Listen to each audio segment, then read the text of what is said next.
এই পদ্মফুলের উপর বিশ্বাস চলে এসেছে যে একমাত্র আমাদের উন্নয়ন যদি করতে হয়, দেশকে যদি শক্তিশালী রাখতে হয়, রাজ্যকে যদি শক্তিশালী রাখতে হয়, তাহলে ভারতীয় জনতা পার্টির প্রতি আমাদের আস্থা প্রকাশ করতে হবে।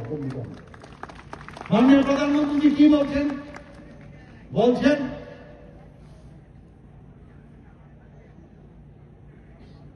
মেরা মাটি মেরা দেশ।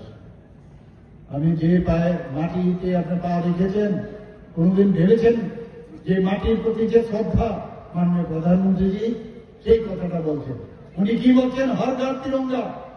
আমরা আগেও পতাকা উত্তোলন করেছি, আর উনি বলছেন হর ঘর তিরঙ্গা।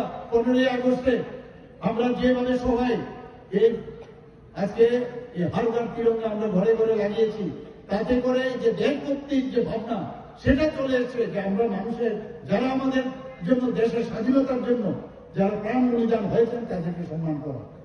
18 থেকে 16 পর্যন্ত হয়েছে 16.6 কিলোমিটার।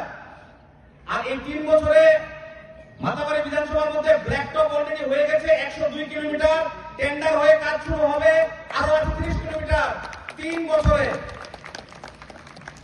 তাহলে যারা বলছে উন্নয়ন হচ্ছে না, উন্নয়ন দেখছে না, আমার মনে হয় চোখে ছানি পড়েছে, ছানি অপারেশন করা দরকার। এবং আমাদের রাজ্যের মধ্যে চক্ষু স্পেশালিস্ট আমাদের নতুন হাসপাতাল গত বাজেটে ছিল, তার কাজও চলছে। মাননীয় মুখ্যমন্ত্রী একজন ডাক্তার, উনিও সঠিক পরামর্শ দিতে পারবেন যে না দেখলে কি করে দেখানো যায়, আর যদি জেগে ঘুমানো যায় তাহলে তার কিছু বলা যাবে না। তো আমি একটা কথাই বলবো, বিভ্রান্তি হওয়ার কোনো জায়গা নেই। আমরা রাজনীতি শুধুমাত্র ইলেকশন আসলে সুতা নিয়ে চলে আসি, আর ওই ইলেকশন আসলে কিছু দিলেই জনতা আমাদের ভোট দিয়ে দেবে, এই প্রথা কিন্তু আমাদের এখানে নেই। আমরা 24/7 মানুষের জন্য কাজ করি। সেবার মাধ্যমে সংগঠনটা মাননীয় মুখ্যমন্ত্রী এবং আমাদের মোদীজি আমাদের শিখিয়েছেন। আমরা এমএলএ হওয়ার পর থেকেই দুর্গাপুজোতে শাড়ি এবং পাঁচরা, এবং যখনই জনজাতি ভাই বোনরা কোনো জায়গায় বিপদে পড়েছে সেখানে আমরা পাশে দাঁড়াই।